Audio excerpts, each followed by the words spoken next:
All right, so we've got up here our last three inverse trig functions. And just like how our sine, cosine, and tangent had some really funky domain restrictions, if we think back to the domain restrictions on these guys already, they had funky domain restrictions. So the inverse restrictions are super gross. So I'm going to put them up here so that we can write them down. They're not a humongo deal, but they look super gross. Okay? Just warning. I'm giving them to you because they're technically correct. The impact they have on us is negligible.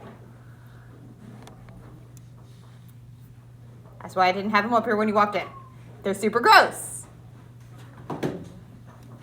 And all it's saying is that because when we take the inverse, we're looking for the angle that gives us that ratio. It has to be bigger than 1 because our secants were always that away U-shape.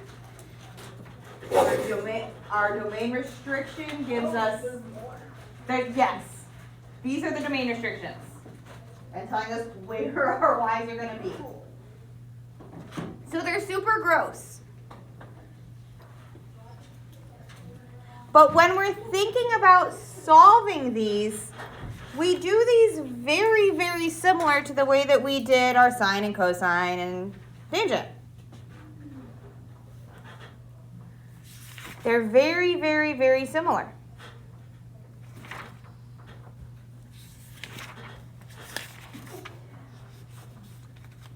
In fact, we think about on the unit circle the same pieces for almost all of them.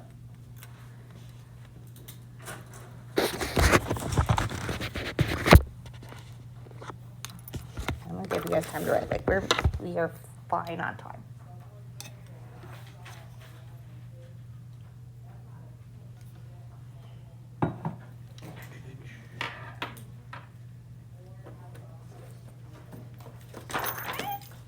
Stuff.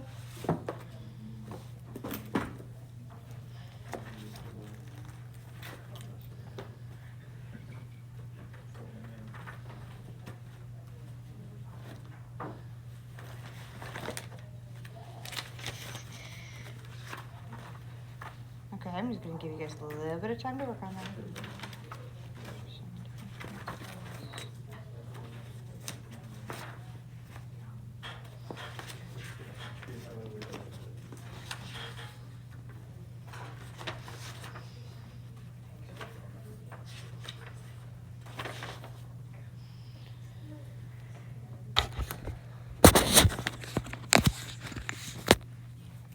Okay, so when we're thinking about the inverse of secant, since that's related to cosine, since they're, reciprocals of each other anyway, we're still going to be thinking about the top half of our, whoa, that's a chonky pen. Try that again.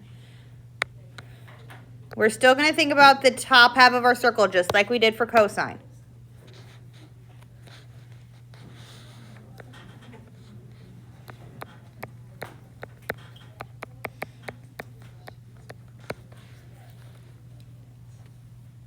For cosecant, we treat it just like sine, and we're going to think about our right-hand side of our unit circle, just like sine.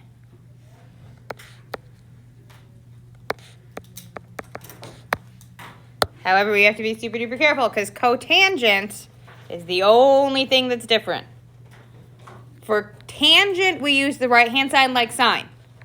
For cotangent, we're going to use the top half of our unit circle, just like cosine.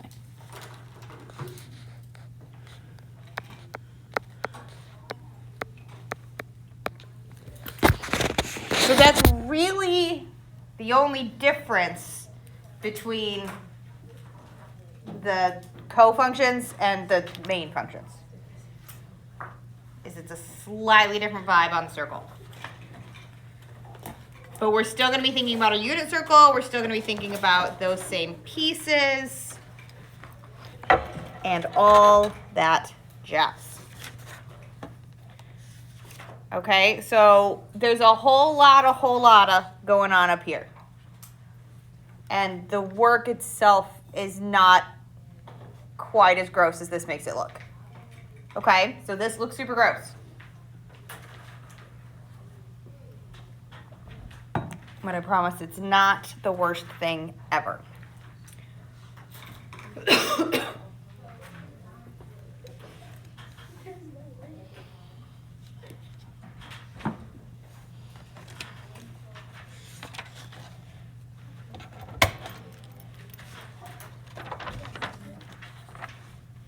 Gonna give you another couple minutes to write this down, because I know there's a gazillion things up here. Another minute or so.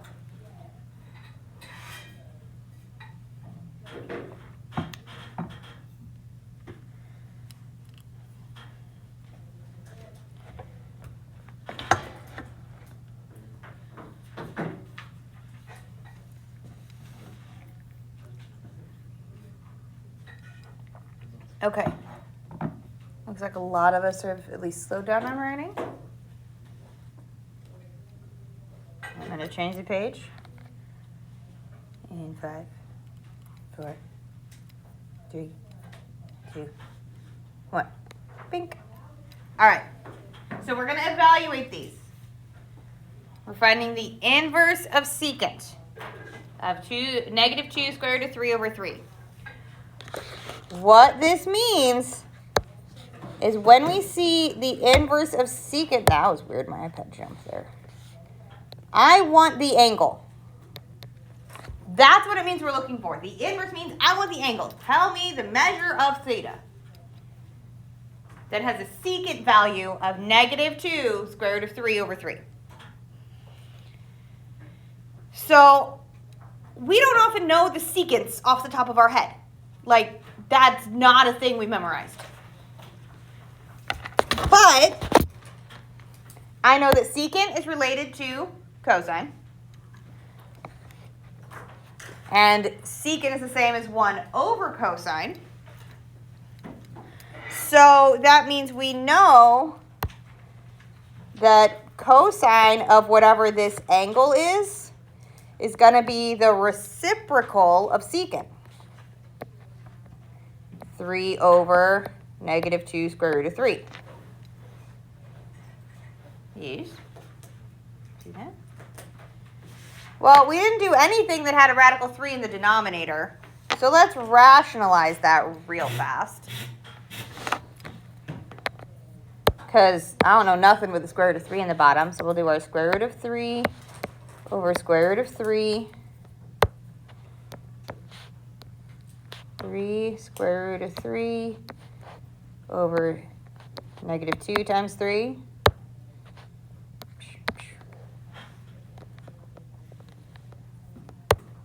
Those 3's are going to cancel out. So what we're really asking is the cosine of what theta is -square root of 3 over 2. So what angle does have a cosine of -square root of 3 over 2? 5 pi over 6. So our theta equals 5 pi over 6. So the inverse secant equals 5 pi over 6. So we're going to do our inverses of secant and cosecant in terms of sine and cosine because secant and cosecant are kind of gross. Yes, dear.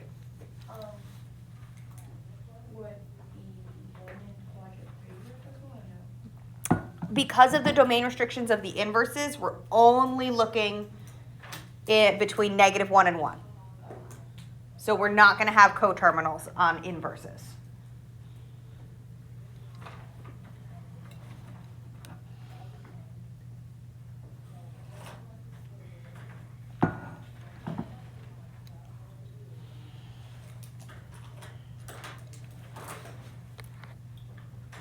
All right, so let's do this cosecant one on the right. We've got the inverse of cosecant of 2 square root of 3 over 3. Similarly kind of gross. We don't think of cosecants. Like, I don't know cosecants off the top of my head. And since it's an inverse, I know I'm looking for an angle. I promise there's a reason I keep saying that when we get to the operation, so it makes sense. But I know cosecant is the same thing as the reciprocal of sine. So we know that the sine of whatever this angle is, I'll call it alpha just so it's different. So the sine is 3 over 2 square root of 3. Well, again, I don't know any signs that have a radical in the denominator. So we're going to rationalize that. We're going to get positive square root of 3 over 2. So what angle does have a sine of positive square root of 3 over 2? Pi over 3.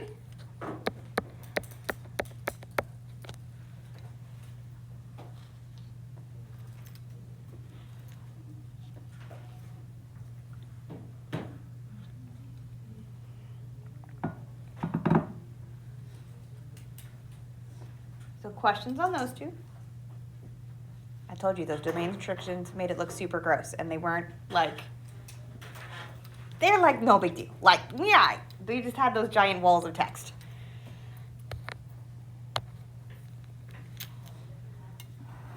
Bottom two are what we did last week, so let's remember, because it's been several sleeps since we thought them. So inverse sine of 1/2. What angle has a sine of 1/2?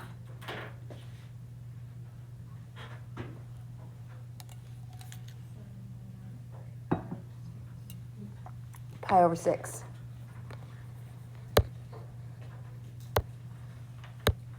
So this one equals our pi over 6. We didn't have to do any flipping or anything out here. Looking at our unit circle, sines are our y values.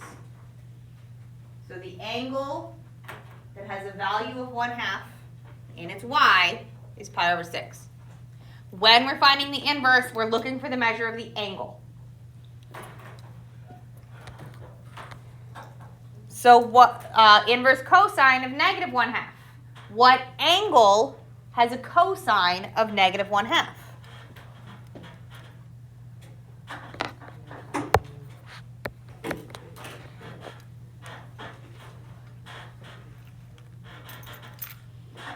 What angle has a cosine of negative 1/2? Pi over 3.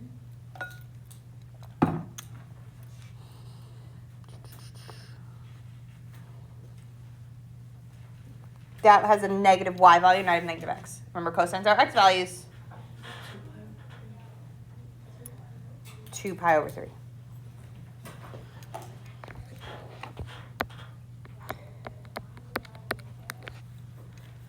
When in doubt, write down your unit circle. That is why we drilled our unit circle so hard. It is no joke. These come up all the time. Okay, we're going to try a few more of these before we start doing funky things with them. Because naturally, this isn't it. Naturally.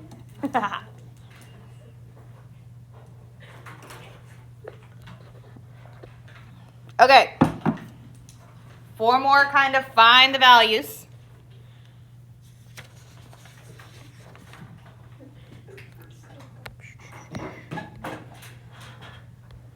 There we go. Okay, cool. Just making sure I was in the right place. So we're going to do the inverse tangent of negative square root of 3 over 3.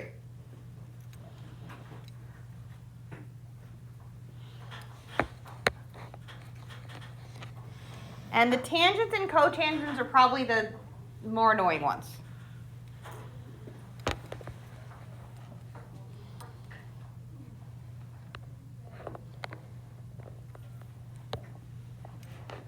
So the way that I think about these, the way that it works for my brain to do this, is to take and put this as tangent of some angle. I don't know it yet. Which is the same thing as the sine of that angle over the cosine of that angle, right? And I'm going to unrationalize that because I really don't like the 3 in the denominator. We don't have anything on our unit circle with a 3 in the denominator. So I know if I write this unrationalized, this is negative 1 over the square root of 3, right?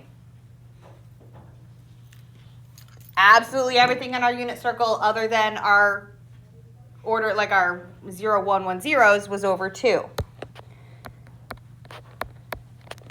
So I need a point for our tangent. Remember, we're using the right-hand side of the circle for tangent.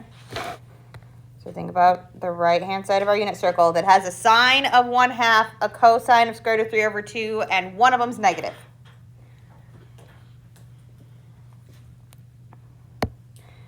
It does not need to be the sine. We have a negative overall. My sine is 1/2. My cosine is negative square root of 3 over 2. Or is square root of 3 over 2.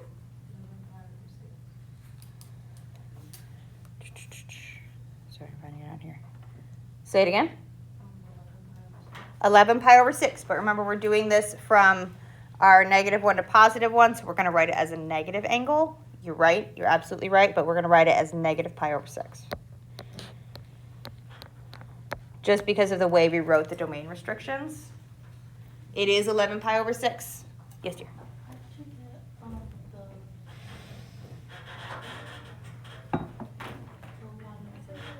I unrationalized it. So I took my, you can think of it as rationalizing the numerator, if that helps. I'll do it way up at the top. Took my square root of 3 over 3. And I know I don't have any denominators that are 3. That is way too small. Hang on, I'm going to move that. We don't have any denominators that are 3 on the unit circle. Like, we don't. So I'm going to rationalize the numerator so that I get that back into something that's not divided by 3. So we're going to, it's just like rationalizing, where we get it so that it didn't have a radical in the denominator, giving us 3 over 3 square root of 3. Those guys cancel out, and we're left with our 1 over square root of 3. Because I know we don't have any cosines with a 3 under here. Like, if I screwed it, put that here, I don't know what cosine of 3 is off the top of my head. That doesn't help. But if I make it square root of 3, that we do have something familiar with. On the test, let's say we forget about the Mm-hmm. would that become wrong? Like that for Like a half a point. Oh. Like. I'm not that petty. You're getting the hard part. And forget, like, if we do the hard part of the math and it's just the little bitty things, it's just little bitty points. Okay? So it's not a humongo deal. If you get something that's coterminal, we can make that work.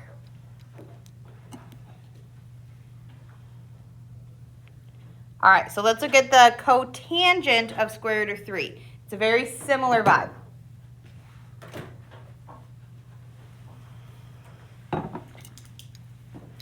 I think about cotangents in a very similar way. Cotangents, instead of being sine over cosine, are flipped, cosine over sine. So we know cotangent of whatever this angle is, I'll do alpha, is the same thing as cosine of alpha over sine of alpha. That's how cotangents are built. And what we have here is the same thing as square root of 3 over 1, because any number has a fraction of 1. Well, if we're looking at our unit circle, everything in the unit circle that's not an ordered pair is divided by 2. So I can think of that as square root of 3 over 2 and 1 over 2. So we're going to think about cotangent being on the top half of the circle. I have a sine of 1/2. I have a cosine of square root of 3 over 2. Yes. So my alpha, the angle, is pi over 6.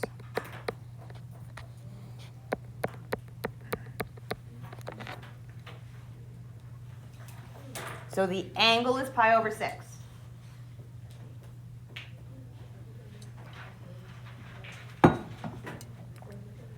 So the tangents and the cotangents take a little extra gymnastics in our brains. But they're not the worst thing. They're not the worst thing we've done. Whoop. All right, 2 more like this before it gets a little harder. So inverse secant of the square root of 2.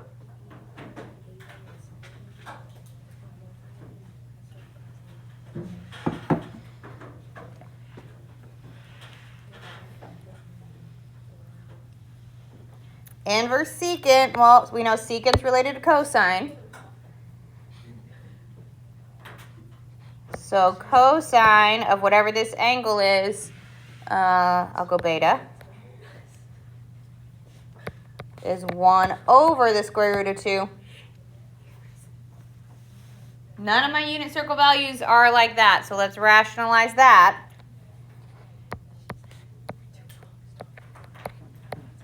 Oh my goodness, she said that really.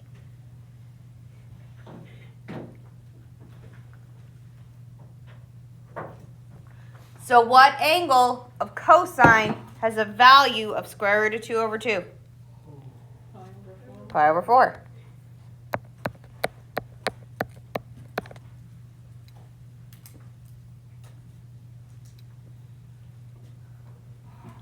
What angle has a sine value of -1? So the inverse sine of -1. What angle?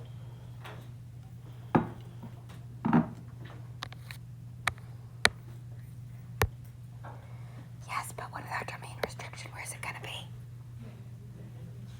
-pi over 2. Okay, so those domain restrictions are the weirdest part of that, really. It's still the same place. It's still 3 pi over 2. We're just going backwards because our domain restriction went from -1 to +1. So it went negative instead of going up. Okay.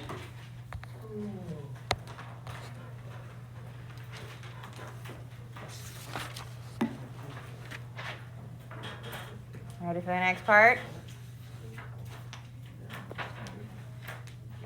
Because the next thing we're going to do is stack them. Yes, dear. Yes, dear. Boop.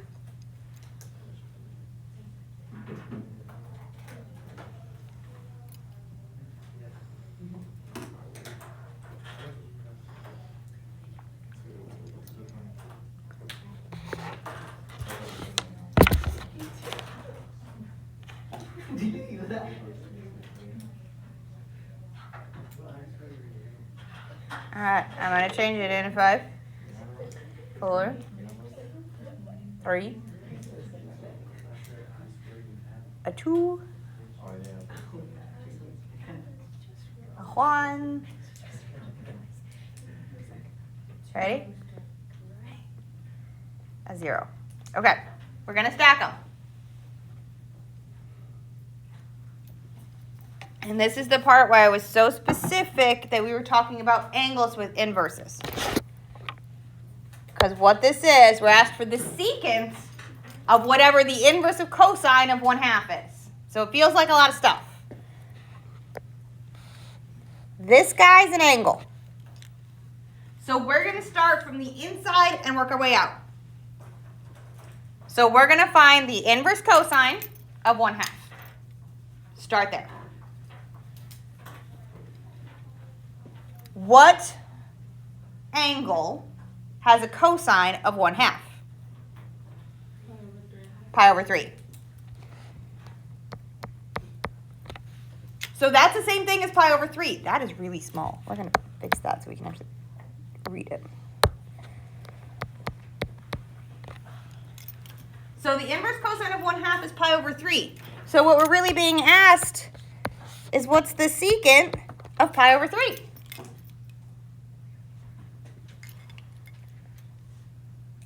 Well, secant is the reciprocal of cosine, right? 1 over cosine. What's the cosine of pi over 3? 1/2. So this is really 1 over 1/2. What does 1 over 1/2 simplify down to? 2.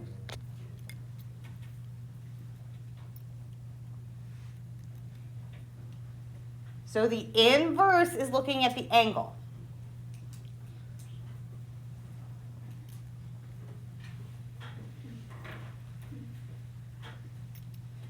So we're going to work our way from the inside out. So on this right-hand one,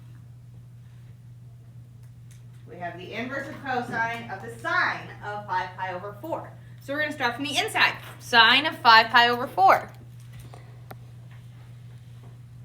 So remember, sine is our y value. So what is the sine of 5 pi over 4?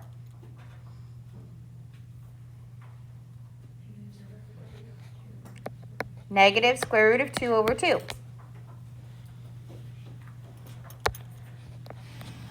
So then we're going to see the inverse cosine of negative square root of 2.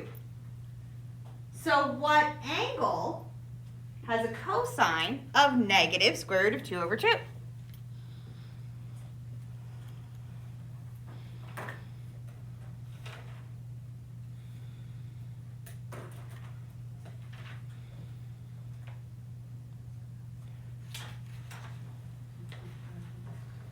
Remember, with cosine, we're just looking at the top half. 3 pi over 4. 3 pi over 4. It's going to be that guy over there.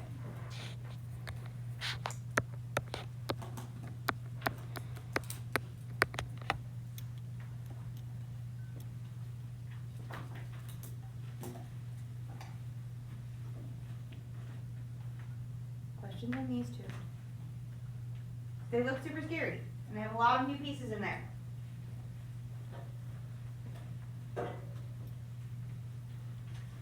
Can you just explain why is 3 over 4?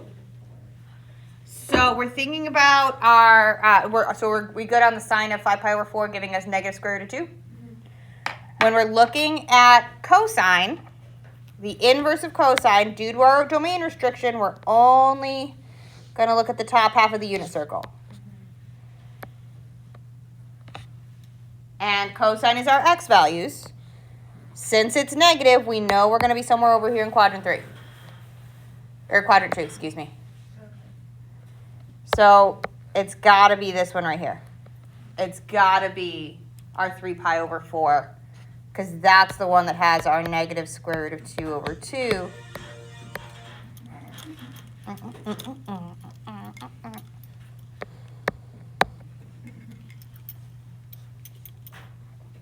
So it's going to, that's how we get there. Okay? Thank you. Uh-huh.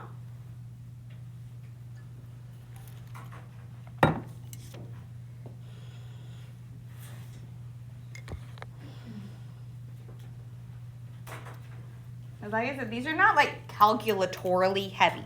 They are mental gymnastics heavy. Okay, this is more brain muscle than math muscle. It's almost like a logic problem instead of a math problem.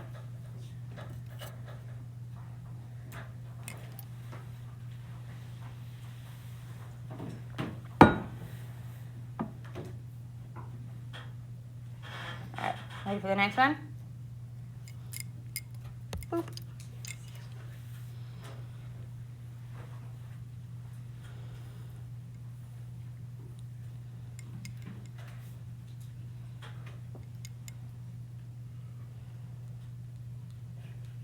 All right, so now we have the cotangent of inverse sine of square root of 2 over 3.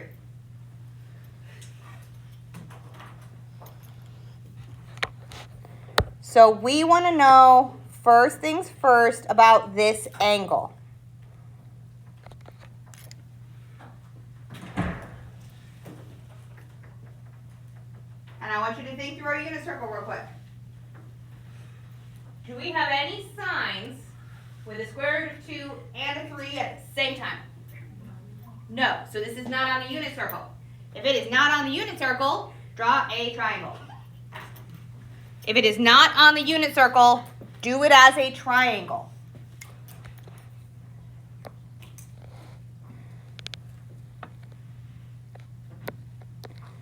So I'm going to put my angle down here. Sine is opposite over hypotenuse. So we have our opposite sine being square root of 2, our hypotenuse being 3. So if it's not on your unit circle, do not sit there and beat up your own brain. If it's not on the unit circle, put it on a triangle. I mean, you can do the unit circle ones as a triangle too, but you're making yourself extra work when we know the unit circle.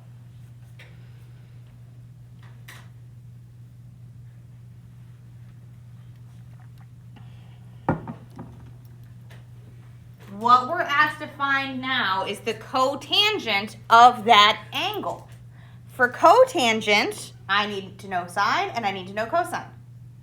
Or you can think of it as our adjacent and our opposite. So I need to know this other side.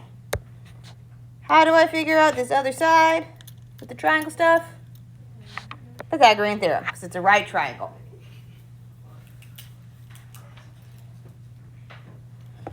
So this gives us a lovely little refresher of these things too. So we know our x squared plus our square root of 2 squared equals our 3 squared. So my x squared x squared plus 2 equals 9.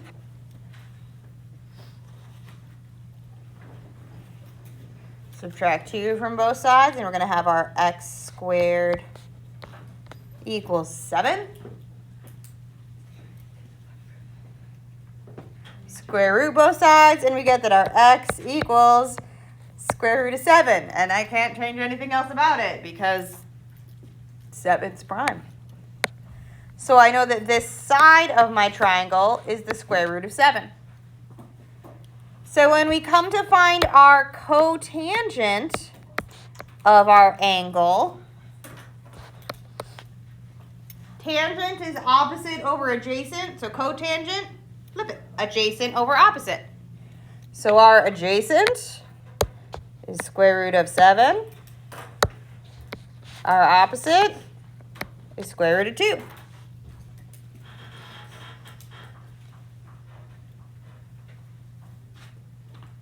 So it's gross, but it's a thing.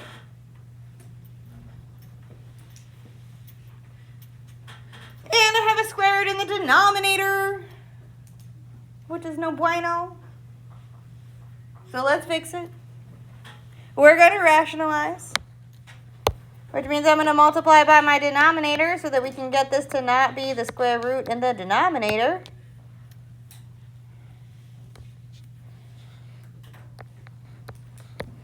So what is this going to simplify down to be?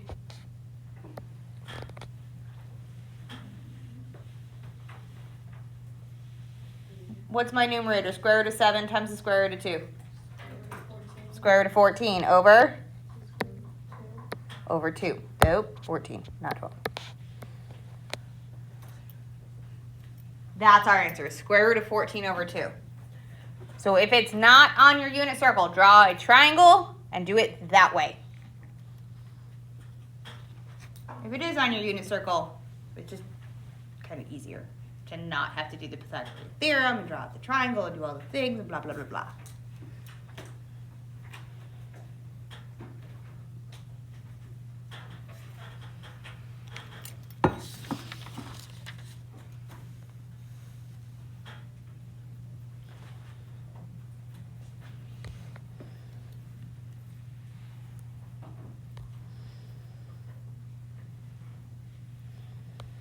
Most of the time, these are going to be angles on a unit circle. A majority of the time, they're going to be angles on the unit circle. So if every single time you're finding that you have to draw a triangle, go back and look at your unit circle again, because it should be rare. Because we're not that much a jerk. Sorry, my screen freaked out. It's not a thing. I didn't change it. All right, so we'll do this one, and then we'll do one more, because there's a kind of problem on the homework that I want to show you how to do, okay? So we're going to do our cosecant of the inverse tangent of 1. So we're going to start from the inside. We're going to find our angle. Tangent of what angle is positive 1?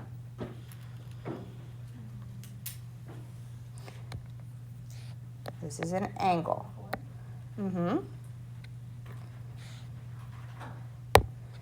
So what we're really being asked is the cosecant of pi over 4. Oop.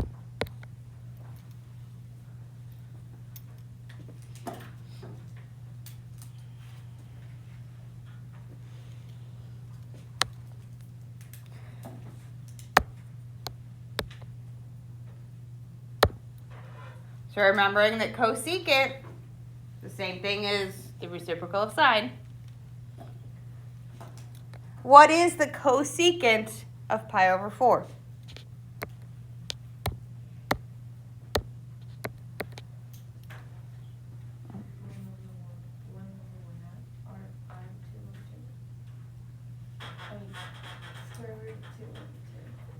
It's the reciprocal of square root of 2 over 2. Because the sine is square root of 2 over 2. So we need 2 over square root of 2. We don't like that. It's just square root of 2. So the sine of pi over 4 is square root of 2 over 2. So the cosecant, 1 over sine, is 1 over square root of 2 over 2. Or 2 over square root of 2, just because so I can write down what we were talking through. Rationalize it, and we get 2 square root of 2 over 2. So it just is square root of 2. Okay? So be careful with those reciprocal relationships.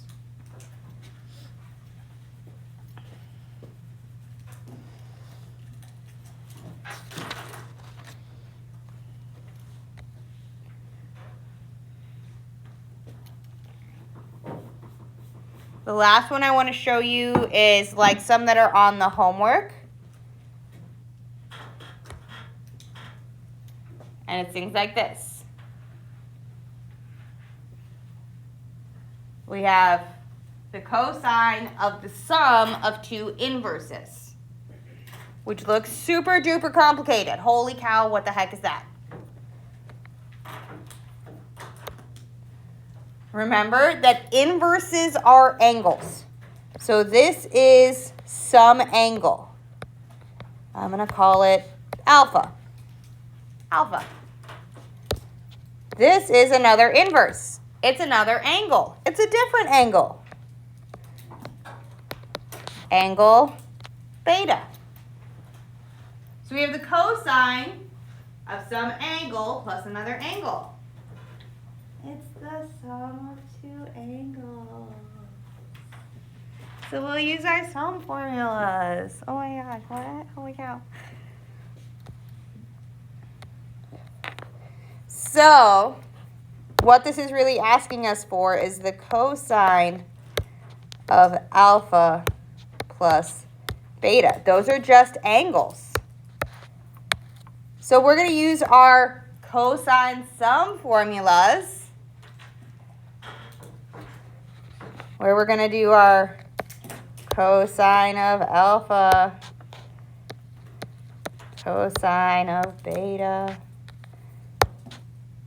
minus, because sine always, or cosine uses the opposite sign, sine of our alpha, sine of our beta.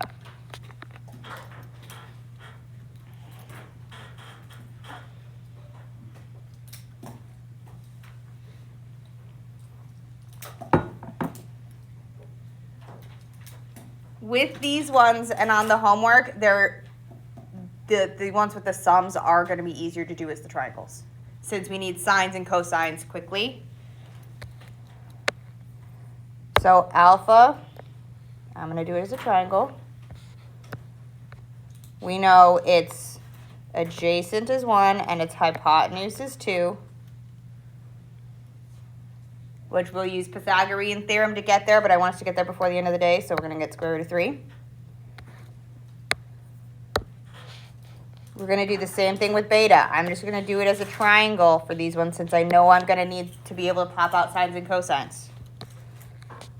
So this is tangent, which means this is now my legs. I know my opposite is 3. My adjacent is 4. That's a special right triangle, 3, 4, 5. So we can use those triangles to find our cosine of alpha. Adjacent over hypotenuse, 1/2. Cosine of beta, 4/5.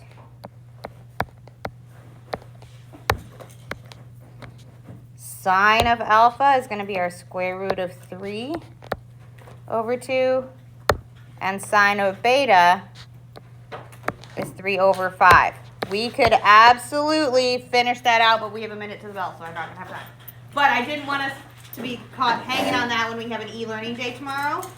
Just trying to pop into that or do that on Zoom. Those are, there are some like that on the homework, but it's some formulas, different formulas. Tomorrow is an e-learning day. We have officially finished Unit 7. That was the end of it. That's the last one. Okay, so chapter review, you might want to pick it up. It's in the tray right by the door. Tomorrow we do technically have a Zoom call. It's going to be question time. I'm not doing a lesson. We're going to do it as question time. Come and ask questions, do things. You do have to come to the Zoom so I can mark your attendance, but after that, I don't really care what we do. I just say 4 nights. Go for it. New battle pass out this week. Really?